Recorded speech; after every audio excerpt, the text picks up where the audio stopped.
L'association Kouroukanfouka a organisé son tout premier festival du 2 au 3 septembre 2023 à Saint-Jean-les-Blancs dans la métropole d'Orléans.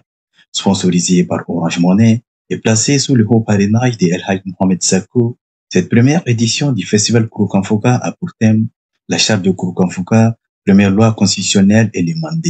La première édition du festival pour valoriser ce patrimoine universel, le vivre ensemble. Quand on parle de Kouroukanfouka, on parle de la paix. Quand on parle de Kouroukanfouka, on parle de nos valeurs. Quand on parle de Kouroukanfouka, on parle de vivre ensemble. C'est un événement qui est très important pour notre culture. Ne pas oublier d'où on vient. Surtout, c'est très important. Surtout, le nom de l'association Kouroukanfouka, ça veut dire beaucoup de choses chez nous au Mali.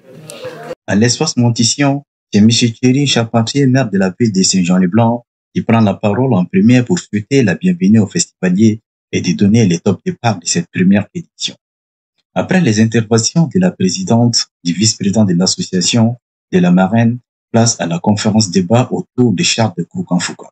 Présents à cette première édition, les autorités maliennes et guinéennes sont satisfaits de la tenue de ces festivals dans les centres Val-de-Loire. Quand on parle de Kouroukanfouka, ce n'est pas seulement le Mali. Kouroukanfouka est lié à l'empire du Mali, l'empire mandingue. Donc quand on parle de l'empire mandingue, c'est le Mali, c'est la Guinée bien sûr, mais c'est un ensemble de pays, Sierra Leone, Libéria, Guinée-Bissau, Gambie.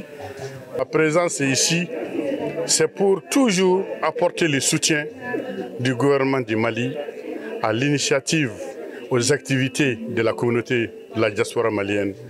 C'est une de nos responsabilités d'accompagner la diaspora pour ces activités. Et cette initiative d'organiser ce grand événement, une première d'ailleurs en France, qui est très salutaire.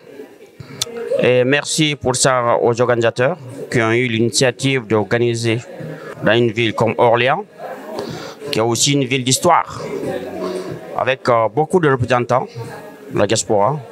Une satisfaction également pour les organisations fêtières de la diaspora. Moi, je pense que c'est une journée de culture qui n'est pas à négliger. On peut multiplier beaucoup de journées comme ça et ça fera toujours plaisir à notre communauté.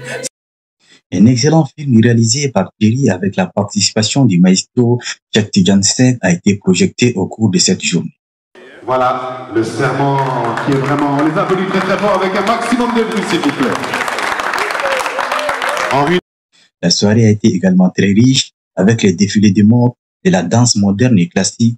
Tour à tour, les artistes, les griots ou encore les djeli du Manding ont livré que de belles prestations. La surprise de la soirée a été la présence de Sekouba Bamino Diabaté de la Guinée. Et le rendez-vous est donné en 2024 pour la deuxième édition du festival Kouroukanfouka.